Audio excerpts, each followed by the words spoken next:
행복한 가정을 만드는데 두 기둥이 필요하다고 성경은 가르쳐주고 있습니다. 한 기둥의 이름은 순종이고요. 또 한 기둥의 이름은 사랑이라고 말합니다. 먼저 순종에 대한 이야기를 해볼게요. 에베소 5장 22절, 23절 현대인의 성경으로 같이 읽어봅니다. 같이 읽어요. 시작. 아내들은 주님께 순종하듯 남편에게 순종하십시오. 이것은 그리스도께서 교회의 머리가 되시는 것처럼 남편은 아내의 머리가 되기 때문입니다. 그리고 그리스도는 자기 몸인 교회의 구주가 되십니다. 첫 번째 오늘 본문에는 아내들은 남편에게 순종하십시오. 왜냐하면 그 이유는 남편이 아내의 머리가 되는 것이 마치 그리스도가 교회의 머리가 되신 것 같기 때문입니다. 라고 가르쳐 줍니다. 자, 이 머리됨에 대한 이야기는 조금 이따가 하고요. 순종에 대한 얘기 한 군데 더 읽어봅니다. 에베소 6장 1절 같이 읽습니다. 시작. 자녀들은 부모에게 순종하십시오. 이것이 주님을 믿는 사람으로서 옳은 일입니다. 자, 처음에는 뭐라 그랬어요? 아내들은 남편에게 순종하십시오. 두 번째는 뭐라 그랬어요? 자녀들은 부모님께 순종하십시오. 자, 그 이유가 뭐냐? 남편은 아내의 머리가 되고 부모님은 자녀에게 머리가 되기 때문에 그렇다. 이게 성경의 가르침이에요. 머리가 된다는 말이 뭘까? 그럼 여자는 열등하다는 말이냐? 남자가 부활한 거냐? 아니요. 그런 개념은 아닙니다. 성경에서 말하고 있는 권위자 혹은 권위로 세우셨다는 말은 사실은 그 권위란 말, authority, 권위, 머리됨이란 말은 쉽게 설명하면 이렇게 말할 수 있습니다. 오늘 비가 많이 오잖아요. 비의 우산과 같은 것이 authority, 권위라는 겁니다. 우리는 권위에 대하여 부정적인 생각을 너무 많이 해요. 권위주의. 권위주의에 사로잡힌 사람들이 엉뚱한 짓거리 많이 하잖아요. 좀 조그만 힘만 가지고도 갑질하는 게 오늘의 현상이니까요. 그런 권위를 얘기하는 건 아니거든요. 또 힘이나 파워, 권세 그런 말하고는 다른 얘기입니다. 성경에서 말하는 권위라고 하는 것은 의무와 책임이 더 강조되는 단어입니다. 예를 든다면 이런 거죠. 남편을 아내의 권위자로 세웠다라는 말은 아내를 보호하고 지켜줄 의무와 책임이 있다는 얘기입니다. 남자가 아무래도 여자보다는 좀 강하겠죠? 안 그래요? 예. 허기는 그래요. 요즘 아내한테 두들겨 맞은 남편들의 신고가 가끔 심심치 않게 나온다 그러니까, 글쎄요. 헬스를 했는지, 태권도를 했는지, 모르지만요. 그래도 일반적으로는 어때요? 남자들이 여자들보다는 조금 힘이 셉니다. 그리고 사회에서도 여자보다는 조금은 큰 소리도 좀 크고 그럽니다. 그래서 하나님은 남자들에게 넓은 어깨를 주시고 힘을 주시고 리더십을 주신 이유가 아내를 보호하라고 주신 것이라는 거예요. 연약한 아내 주고받고 갑질하고 폭력하고 그런 게 아니고요. 그런 뜻에서 아내는 남편의 권위에 대해서 순종해라. 그러면 보호를 받는다. 그런 뜻입니다. 부모님도 마찬가지입니다. 자녀들은 부모에게 순종해야 합니다. 왜요? 부모님의 보호를 받을 수 있기 때문에 그렇습니다. 자, 이런 얘기입니다. 하나님 앞에 하나님 되심에 대하여 순종하는 사람은 하나님의 보호를 받게 될 것입니다. 진리죠? 예, 남편의 권위에 순종하는 아내는 남편의 보호를 받게 될 것입니다. 당연한 거고요. 부모의 권위에 순종하는 자녀들은 부모의 보호를 받게 될 것입니다. 당연한 거죠. 그러나 가끔은 이제 청소년 시절에 10대에 반항심으로 가끔은 이럴 수 있어요. 왜 나도 아빠에게 꼭 순종해야 돼? 아빠 말이 항상 옳은 건 아니잖아요. 엄마 말이 항상 옳은 것도 아니에요. 남편이 항상 옳은 것도 아니에요. 틀릴 때도 많이 있어요.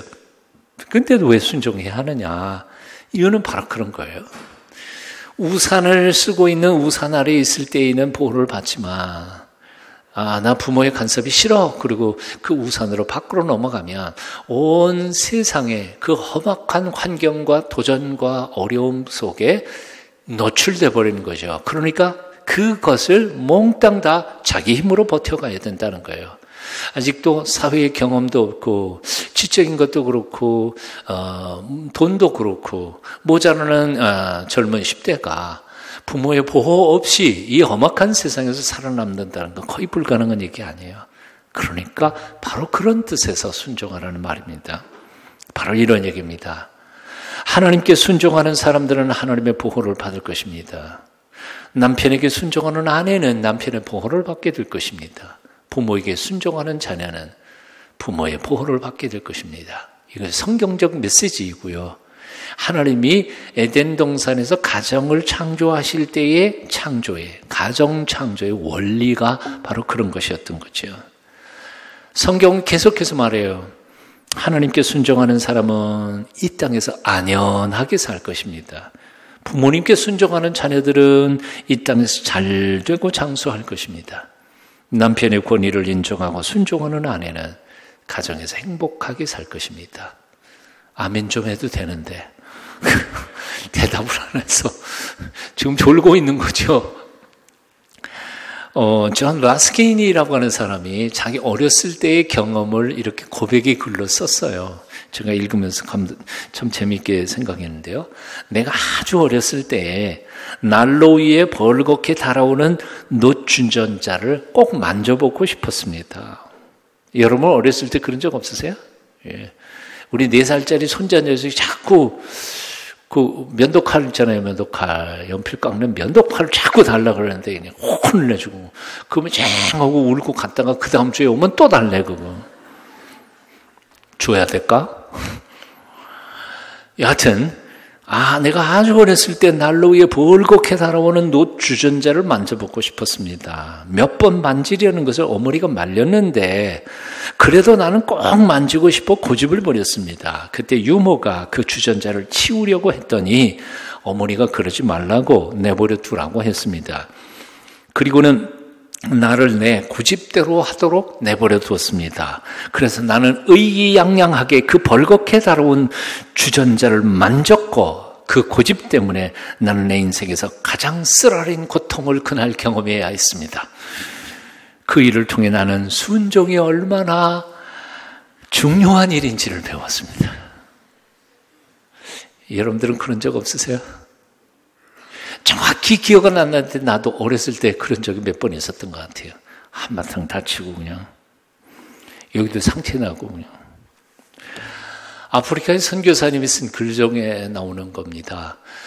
선교사님 집들에서 놀던 그 아들이 하나 있었는데 나뭇가지 하나를 막 돌면서 놀고 있는데 선교사님 보니까 그 저쪽은 밀림인데 밀림 쪽 큰 나무 가지를 타고 아주 극독을 품고 있는 독사가 그 아이를 노리고 나무에 이렇게 타고 내려오는 게 보였습니다. 얼마나 기겁을 했는지 아빠가 큰 소리 치면 또 뱀이 달려들까 봐 작은 소리로 이렇게 말한 거예요. 얘야, 아빠 말 잘 들어. 머리를 흔들지도 말고 내 나뭇가지 흔들지도 말고 아빠가 뛰어! 그러면 뛰는 거다. 알았지? 뛰어! 그러니까 얘가 평소에 아빠 말을 잘 듣던 아이라 뛰어 그 순간 영문도 모르고 그냥 뛰어서 아빠한테 와서 안기는 겁니다. 뱀이 목표를 노리고 내려오다가 목표가 사라져버리니까 그냥 숲속으로 사라져버린 겁니다.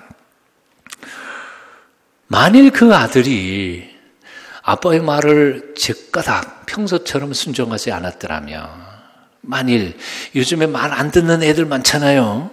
걔네들처럼 아빠 왜 그래? 난 여기가 재밌어. 난 여기서 놀래. 그러고 흔들더라면 큰일 날 뻔했잖아요. 다시 말하면 순종은 단순히 우리의 위험을 모면할 수 있는 보호하는 기능만 가진 게 아니라 사실은 순종하는 사람이 목숨을 건지는 거예요. 순종할 줄 아는 사람이 영생을 얻는 거예요. 하나님 앞에. 순종을 배워야 돼요. 기독교 신앙은 순종의 신앙이에요. 기독교란 순종을 가르치고 배우는 것이에요. 그래서 성경에도 하나님께 순종하는 법을 얼마나 많이 가르치는지 몰라요. 부모님께 순종해야 된다는 것을 가르쳐요. 예수님께서 히브리서에 보면 예수님께서는 하나님이신데 사람 되어 이 땅에 오신 하나님이신데에도 예수님조차도 순종함을 배워 온전함이 이루었다고 히브리서는 말해요. 심지어 창세기 20장에 보면 아브라함은 하나님이 100살에 준 아들 이삭을 번제물로 바치라 하는 명령 앞에도 주저치 않고 순종하고 있는 행위를 읽어볼 수 있어요. 순종이에요. 안드루 머레이라고 하는 사람은 이렇게 표현했어요. 우리는 예수님을 믿는 것과 동시에 순종의 학교에 입학을 하는 것이다. 순종할 줄 모르는 크리스찬은 크리스찬이 아니에요.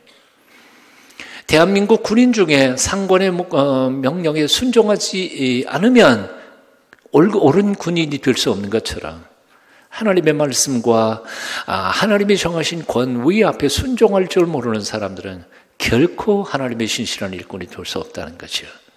순종을 배워야 합니다.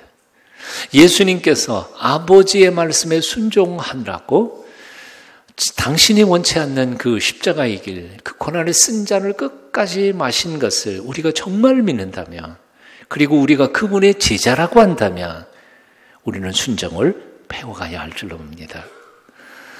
여러분, 결혼한 사람들 남편에게 순종하세요? 예, 요즘엔 남편 이름도 그냥 막 불러. 그쵸? 신혼부부들 요즘에는 나이가 부인이 더 많은 사람도 제법 있더라고요. 그렇다고 그냥 함부로 그러면 안 돼요. 신고해요. 신고 저한테 신고해요. 하나님이 세워주신 권위에 순종하는 모습을 보여주십시오. 그럴 때 남편은 정말 온전한 사랑을 배울 거고요. 여러분, 부모님에게 순종하십시오. 눈에 보이는 남편과 부모님에게 순종하는 것을 배우다가 보면 눈에 보이지도 않는 하나님 앞에도 순종하는 온전히 성숙한 사람들로 하나님 앞에 드려질 것이라고 생각합니다. 여러분의 가정, 아직 결혼하지 않은, 못한 게 아니에요. 결혼하지 않은 사람들, 앞으로 이런 마음 가지고 기다릴 때 아마 속히 그리운 짝을 만나게 될 줄로 믿습니다. 행복한 가정 다 만들기를 바랍니다. 아멘 한 사람들만. 행복한 가정을 만드는 두 번째 기둥이 있어요. 하나는 사랑입니다. 하나는 순종이고요. 아시는 것처럼 권위자에게 주시는 명령이죠. 아까는 아내는 남편을 순종해야 되고 자녀들은 부모님께 순종해야 된다면 거꾸로죠. 남편은 아내를 사랑해야 하고 부모님들은 자녀들을 사랑해야 한다는 거예요. 근데 그 사랑의 수준이 어떤 건가? 그런 거예요. 여러분 한번 읽어보겠습니다. 에베소 5장 25절입니다. 같이 읽어요. 시작. 남편들은 그리스도께서 교회를 사랑하시고 교회를 위하여 자신을 바치신 것처럼 아내를 사랑하십시오. 주의 깊게 한번 읽어보세요. 가운데 삽입절이에요. 그래서 앞에 있는 남편들은 그러고 맨 끝에 가요. 아내를 사랑하십시오. 이게 원래 문장이죠. 근데 그 안에는 그냥 삽입된 거예요. 뭐가 삽입됐어요? 어떻게 아내를 사랑하는 거 아니? 얼마나 사랑해야 하는 거 아니? 그리스도께서 교회를 위해 사랑하시고 그 교회를 위하여 자신을 바치신 것처럼 사랑해야 한다. 바쳤다는 말이 뭐예요? 목숨을 던져 죽으신 것처럼이에요. 그래요. 예수님이 얼만큼 우리를 사랑하시는 거 아니? 죄를 알지도 못하시는 분이신데도 불구하고 세상 사람들의 죄와 허물을 묻지도 따지지도 않으시고 당신이 지은 것처럼 뒤집어 쓰시고 죽기까지 우리를 사랑하셨다는 거예요. 근데 그만큼 남편은 아내를 사랑해야 한다고 명령하고 있는 거란 말이에요.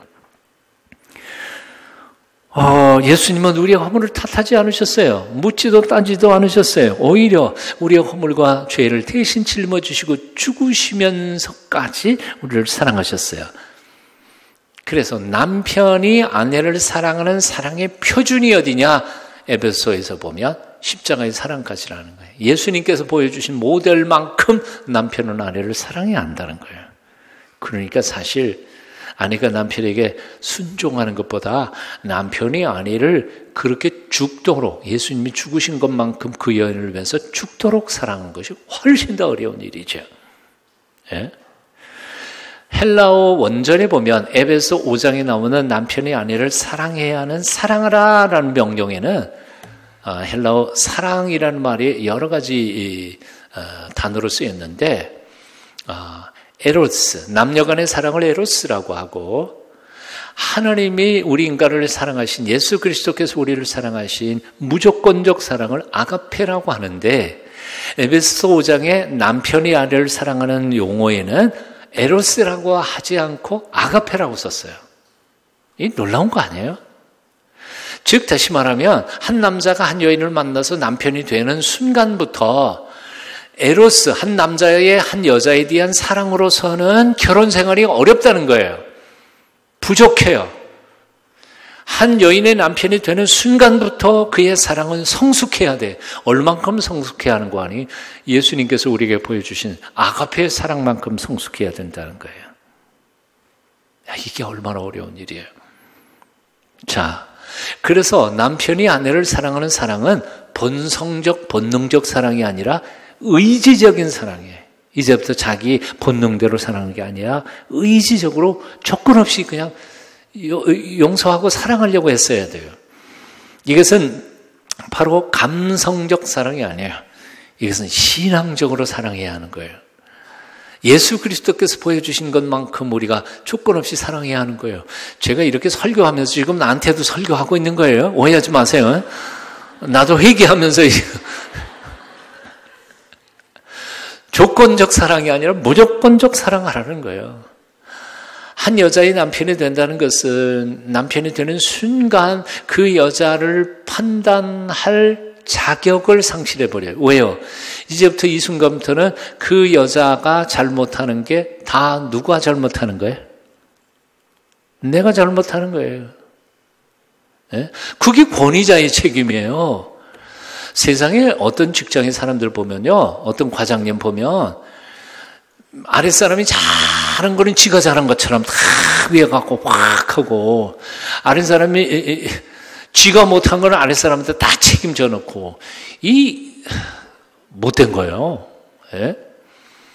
남편은 아내의 잘못을 자기 잘못으로 알고 자신의 실수는 아내에게 넘기지 않는, 그게 진정한 리더십인 거죠.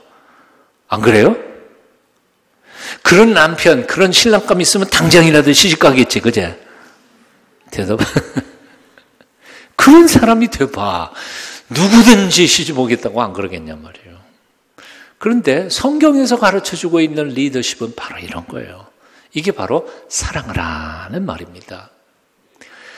그런데 두 번째 가르치는 말씀도 역시 마찬가지예요. 에베소 6장 4절 같이 읽어보실까요? 함께 읽어요. 시작.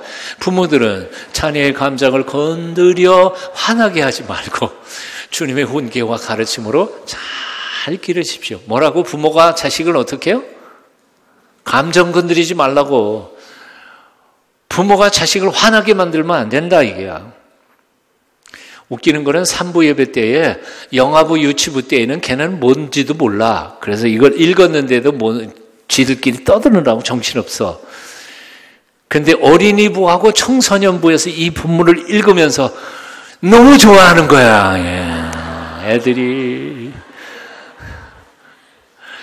맞아, 우리 아빠 엄마는 나를 화나게 하고 감정을 건드려.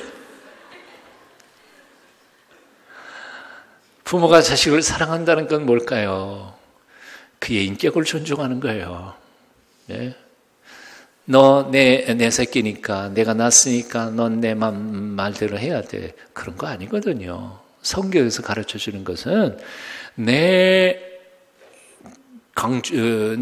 심정으로 내가 꽉 쥐어박고 가르치는 게 아니라 주님의 말씀과 교양으로 그들을 잘 기르는 거예요.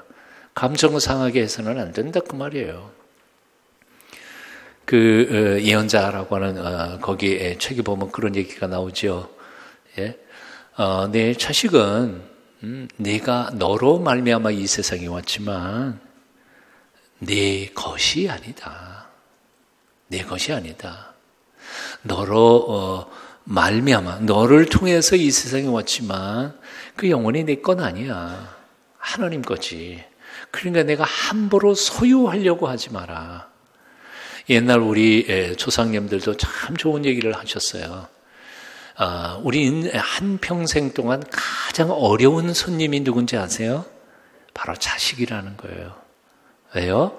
자식은 잘 키워서 이제 어른이 되어 내 집을 떠나기 전까지 가장 존중하면서 사랑해야 할, 잘 대접해서 보내야 할 가장 어려운 손님이 바로 자식이라는 거예요. 근데 요즘에 젊은 부부들은 아이 낳고 말 안 듣는다고 제 마음대로 하는 것은 참 옳지는 못한 것 같아요. 자, 다시 정리를 해볼게요. 행복한 가정을 만드는 데는 두 기둥이 필요해요. 하나는 순종이고 하나는 사랑입니다. 아내는 남편에게 순종할 수 있어야 돼요. 자녀들은 부모님께 순종해야 합니다.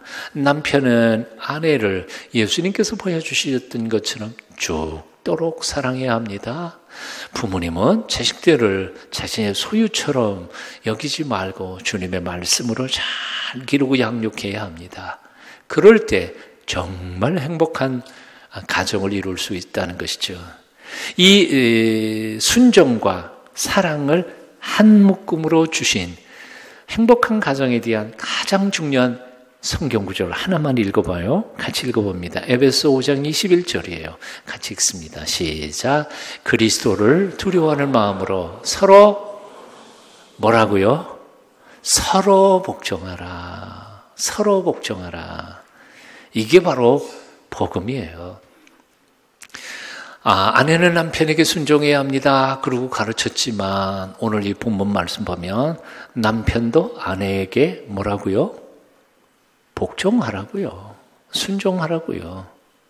똑같은 거예요. 서로 섬기는 거예요. 자녀들이 부모님께 순종해야 합니다. 그러나 하나님의 입장에서 거꾸로 보면 심지어는 부모도 자녀에게 마음 상하지 않고 순종, 자녀의 마음을 거스르지 않고 순종할 수 있어야 된다는 거죠. 말 표현은 조금 이상하지만 여하튼 서로 복종하라고 가르쳐줍니다. 남편들이여 아내에게 순종을 강요하지 말라는 거예요. 아내들이여 남편에게 죽도록 나 사랑해달라고 주문하지 말라는 거예요. 부모들이여 우격다짐으로 자식에게 순종을 가르치려고 하지 말아요. 자녀들이여 부모에게 무조건적 희생을 강요하지 말라는 거예요. 다만 하나님을 떨며 두려워하는 마음으로 서로에게 종이 되는 심적으로 살아갈 때 행복한 가정 만들어갈 수 있다는 것입니다. 여러분 가정, 이제 꾸린 가정도 있고 이제 앞으로 여러분의 가정을 만들어갈 사람들도 있겠지만 깊이 온전히 기도하면서 정말 나는 예수 믿는 사람들 가정이 정말 행복해야 된다고 생각해요. 그래야 전도가 되잖아. 여러분 행복한 가정 꾸려가시는 여러분 다 되시기를 축원합니다.